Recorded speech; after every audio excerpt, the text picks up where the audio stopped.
Oi, chegamos para mais um vídeo do projeto Balaia, que estamos trabalhando aqui com vocês.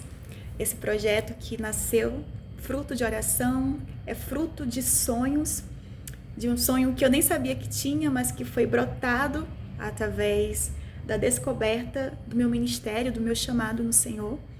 Eu nunca pensei em criar um canal no YouTube, nunca sonhei com isso. Na verdade, eu sempre fui uma pessoa muito reservada na minha vida. Então, vim para vocês aqui gravar vídeos é algo assim de extrema significância para mim. E tem a ver agora com sonhos, né? Com sonhos que o Senhor sonhou para mim. Sonhos diferentes do meu. E o Espírito Santo me tocou para trazer para vocês, que acompanham o canal, hoje sobre sonhos. Sonhos para quem não sabe sonhar, ou sonhos para quem não acredita que pode sonhar. Isso é bem louco, né? Falar sobre pessoas que não acreditam que podem sonhar, porque normalmente você vê vídeos falando que sonhos são possíveis, pessoas contando histórias inspiradoras, mas a pessoa que vos fala, ela, até pouco tempo atrás, ela tinha muito receio de sonhar, porque eu tinha medo de sonhar e me decepcionar. É como se você não criasse expectativa para não se decepcionar. E eu achava isso algo extremamente inteligente, né? Se você não cria expectativa, então se der certo, bem. Se não der certo, melhor ainda, porque você não vai ter a expectativa frustrada. Mas quando você vai se aproximando de Deus, você percebe que Ele é um Deus que trabalha com sonhos. Ele é um Deus que tem prazer nos nossos sonhos, em ver os nossos sonhos realizados. Mas calma, que não é todo sonho que o Senhor ele vai estar lá contigo e vai para cima de todos, não. É sobre isso que a gente vai falar hoje, porque foi algo que eu, conversando com Deus, questionando, e Ele me deu uma resposta na sua palavra, e eu trouxe isso para vocês, né, sobre sonhos. Para iniciar, vamos aqui para o livro de Mateus, capítulo 17, versículo 17, que diz assim: Ó geração incrédula e perversa, até quando estarei eu convosco e até quando vós sofrerei? Aí no versículo 20, ele fala, e Jesus lhe disse, por causa da vossa incredulidade, porque em verdade vos digo que, se tiverdes fé como um grão de mostarda, direis a este monte, passa daqui para acolá, e há de passar, e nada vos será impossível. Aqui tem essa parte de Mateus que fala sobre um pai que estava aflito porque o seu filho estava possuído de um demônio que ora jogava ele na água, ora jogava ele no fogo. Então era um demônio que estava tentando ceifar a vida do seu filho. E ele levou aquele filho para os discípulos de Jesus expulsarem o demônio, praticarem a libertação. Mas os discípulos não conseguiram expulsar o demônio. E aí Jesus falou, quando o pai chegou com a causa diante de Jesus, Jesus perguntou, essa geração, eu ainda estou convosco e vocês estão sofrendo. Quer dizer, eu estou com vocês ainda aqui na terra, eu estou ao lado de vocês, e mesmo assim, vocês estão sofrendo. Ele falou isso para aquele pai. Mas em seguida, na história, os discípulos, eles perguntaram para o Senhor Jesus por que eles não conseguiram expulsar aquela casta de demônio que estava naquele jovem. E Jesus falou que eles não conseguiram expulsar aqueles demônios porque eles tinham incredulidade. Porque se eles tivessem fé do tamanho de um grão de mostarda, que é bem pequenininho, você pode pesquisar depois, eles poderiam falar para um monte, passar de um lado para o outro, que o monte iria. E no final ele fala, nada vos será impossível. E essa palavra do nada vos será impossível, ela ficou me batendo na cabeça, porque eu estava questionando a Deus, né? Sobre um sonho que eu tenho, que eu não vou compartilhar para vocês agora. E eu tava, Senhor, mas eu não consigo, Senhor, tá difícil, Senhor. E aí a palavra veio: eu estou convosco ainda, eu sou teu Pai, eu sou teu Deus, e eu estou convosco, e mesmo assim você está sofrendo. Talvez você tá com Deus, está caminhando com Deus, tem um projeto, tem um sonho, mas assim como eu, ainda está sofrendo. Mas Deus está com você.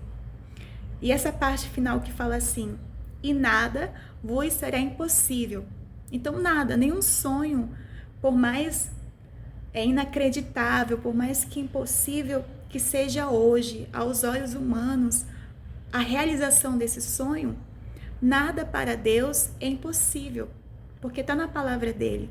E a palavra de Deus não é só um livro como os outros livros, é uma palavra viva que se cumpre em nossos dias a cada amanhecer. E quando nós falamos de sonhos, né, a palavra de Deus está recheada de histórias que falam de sonhos. E eu trouxe duas para vocês e vamos fazer um paralelo do ponto em comum dela para entender quando esse sonho, né, quando é que você pode sonhar com Deus, quando é que você pode acreditar que o Senhor vai realizar os teus sonhos, porque existem sonhos que de fato o Senhor não vai te apoiar porque estão contrários à vontade de Deus para a tua vida. E tudo faz parte de um propósito. Eu, por exemplo, quando olho para trás, quando tinha assim uns 14, 16, 18 anos, eu sonhava em ser bombeiro. Hoje eu olho para trás e não entendo porque eu queria tanto ser bombeiro. Eu não gosto de fazer exercício físico, eu não gosto de me colocar em situações perigosas. Mas naquela época eu achava demais, eu até estudei CFO, né? Me preparei para o CFO e um ano antes de fazer a prova eu sofri um acidente. Na verdade eu fui atropelada de carro e isso deixou sequelas no meu pé direito.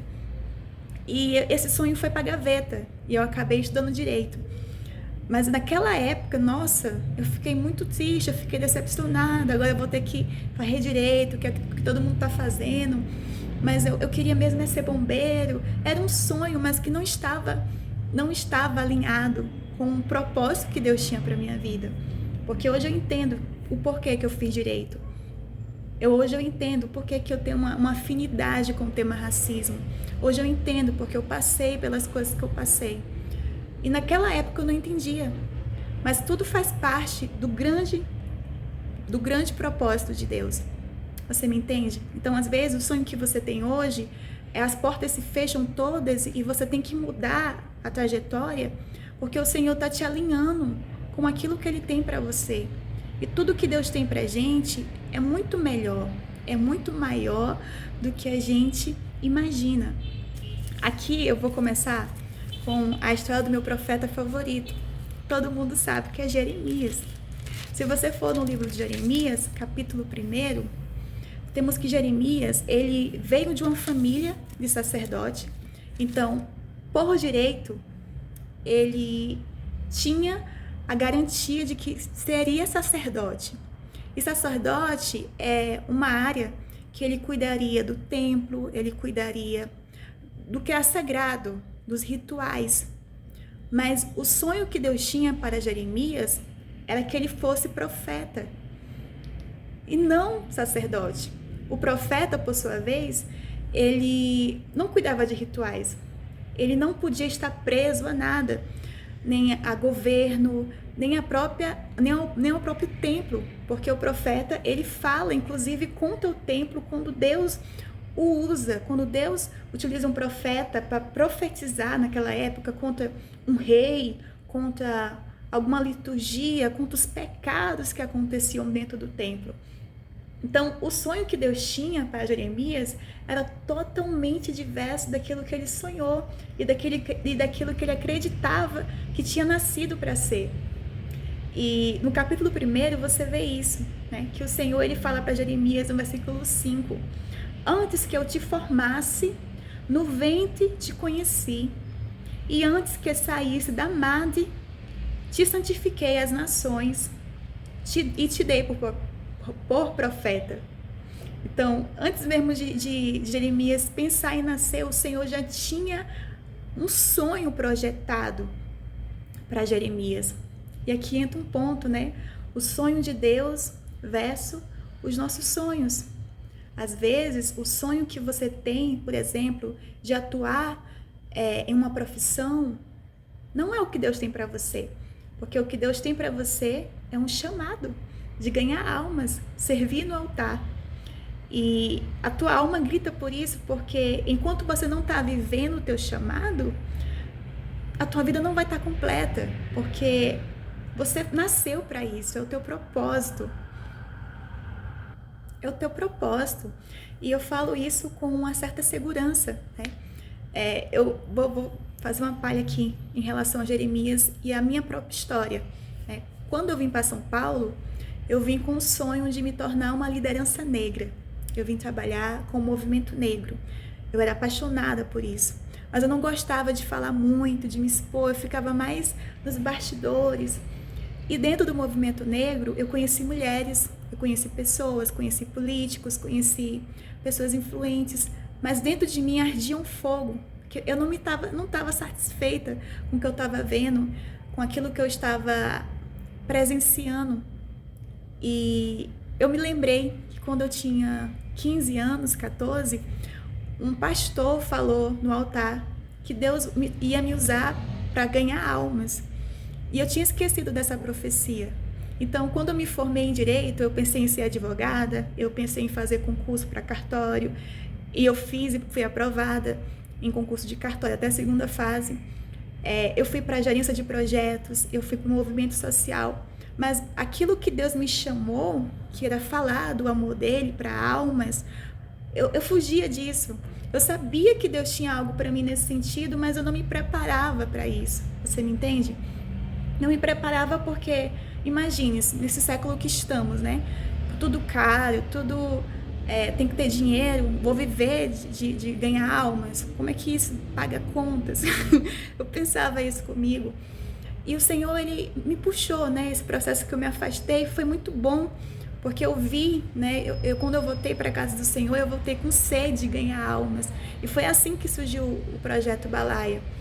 E assim como Jeremias, eu tinha meus próprios sonhos. Não estava nos meus sonhos criar o projeto Balaia.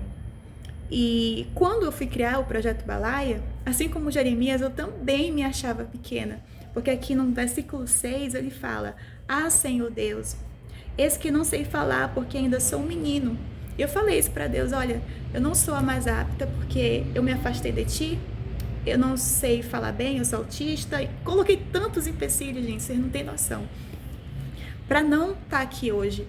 Mas o Senhor, Ele falou assim para Jeremias, talvez Ele fala isso para você que está acompanhando esse vídeo: "Não digas, eu sou um menino, porque a todos a quem eu te enviar, irás, e tudo quanto te mandar, falarás.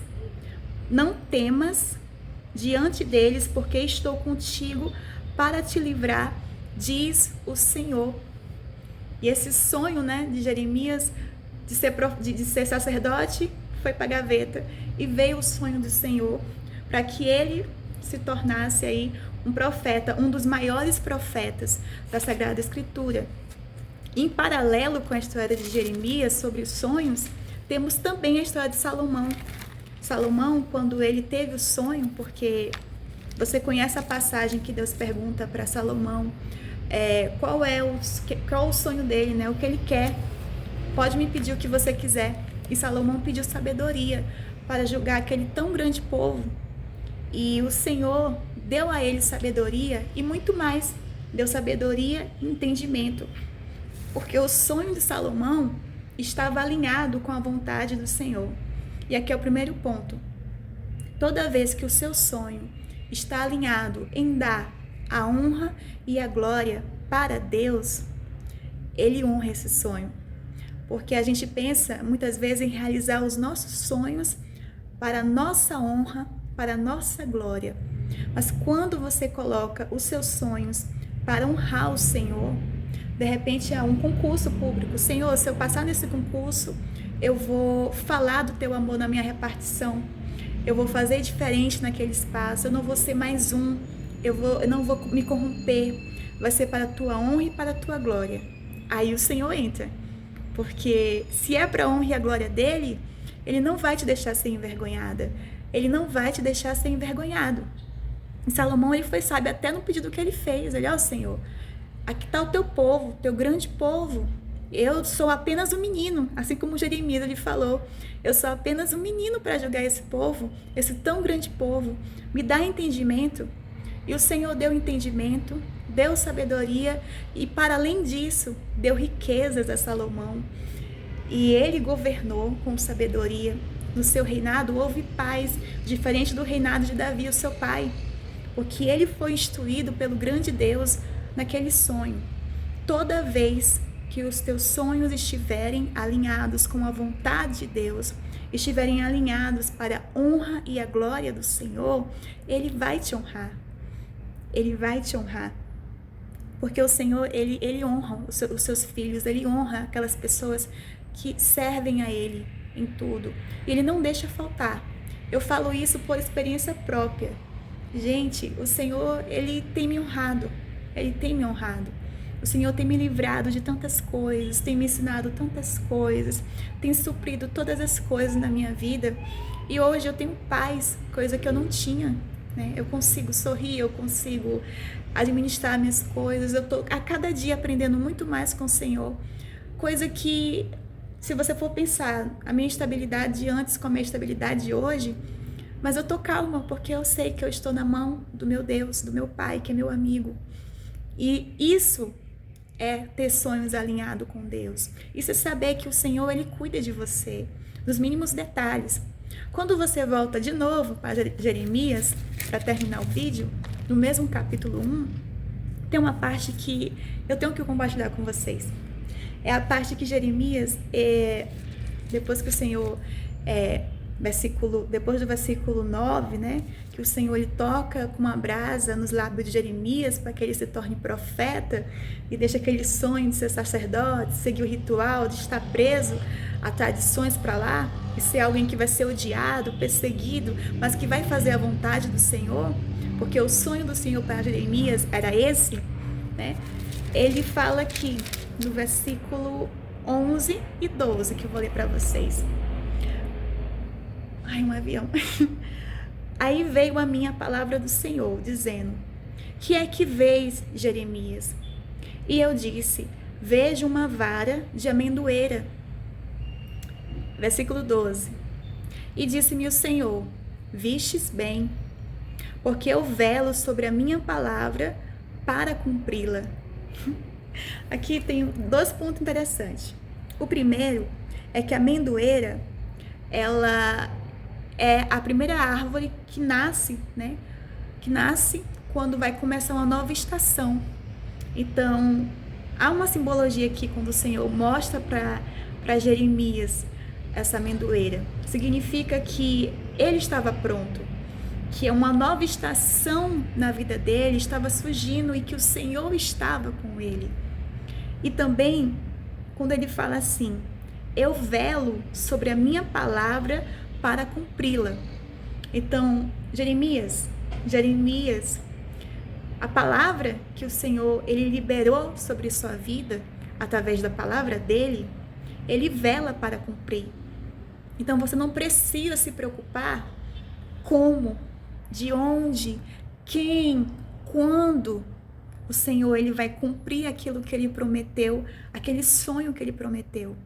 O Deus que prometeu, ele é fiel e vela para cumprir a sua palavra. Até aqui tá ótimo, eu posso até encerrar o vídeo, porque se há uma palavra na tua vida, se há um sonho na tua vida, mesmo que hoje você não tenha os recursos, mesmo que hoje você não tenha os meios, mesmo que hoje você não tenha os conhecimentos, mesmo que hoje você seja menos do que um 0 à esquerda, porque na matemática o 0 à esquerda ainda tem valor. Então você é menos do que o 0 à esquerda. Ou como eu falei na oração para Deus, você está abaixo do fundo do poço. Existe o fundo do poço e existe o abaixo do fundo do poço. Você está lá. Não importa se tem uma palavra, se tem algo para Deus cumprir através da tua vida, ele vela pela palavra dele. E isso é suficiente para que você sonhe. Para que você não fique como eu fiquei há um tempo atrás, pensando, ai, será que é grande demais para me sonhar? Ai, será que eu vou conseguir? Ai, meu Deus. Não. Lembra o que eu falei no começo do vídeo? Tudo é possível. Tudo. Nada é impossível quando Deus está no barco. Nada é impossível quando Deus está no controle. Então, se esse sonho que você tem está alinhado para honrar o nome do Senhor, Ele vai velar na sua palavra, Ele vai velar pela sua palavra. Eu sempre falo nos vídeos, talvez eu me torne repetitiva, mas é porque eu vivo isso. O nosso Deus, Ele não é homem para mentir. Eu já trabalhei para pessoas que de manhã falavam uma coisa e de tarde falavam outras. E eu ficava assim, meu Deus, não tem uma linha. Por que não vela pelo que fala? Mas com Deus, tudo que Ele falou para mim, tudo, Ele cumpriu. Ele nunca falhou. Desde um simples cabelo, a um look, a uma porta, Ele nunca falhou comigo. Agora me fala, Deus já falhou com você? Porque comigo, pelo menos até agora, eu tenho 29 anos, Ele nunca falhou. Então, ouse sonhar. Ouse sonhar, porque o Deus que te prometeu, Ele é fiel para cumprir. Mas também faça a sua parte, né? Ouse sonhar, mas estude. Ouse sonhar, mas mande currículo. Ouse sonhar, mas se organize, se prepare como se já tivesse a resposta, porque você já tem a resposta. Ele é contigo, não temas. E esse é o nosso vídeo de hoje, nossa reflexão sobre sonhos. Eu sempre deixo o convite no final do vídeo. Se inscreva no canal, curte, compartilhe e que eu oro para que Deus abençoe cada dia mais a sua vida. Um forte beijo. Tchau.